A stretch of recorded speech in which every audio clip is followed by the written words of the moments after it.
Hello everyone, কেমন আছো সবাই? আজ চলে এসেছি নতুন একটা ভিডিও নিয়ে। এখন বাজে ভোর 5টা।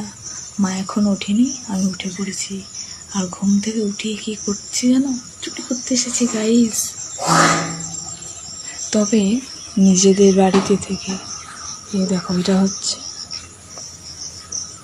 আমাদের বাড়ির উঠোন, আর এটা হচ্ছে পাশের বাড়ির ফুল গাছ।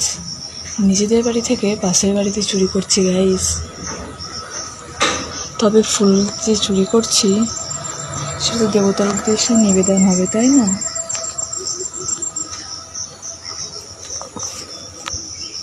আর বই চুরি করলেও সেটা তো মানুষ জ্ঞান অর্জনের জন্যই পড়ে, তাই না? বই চুরি আর ফুল চুরি কি চুরির মধ্যে পড়ছে? তোমরা কমেন্টে জানিও। আমি ততক্ষণ মোবাইলটা চার্জে বসিয়ে আছি। Tata, bye bye.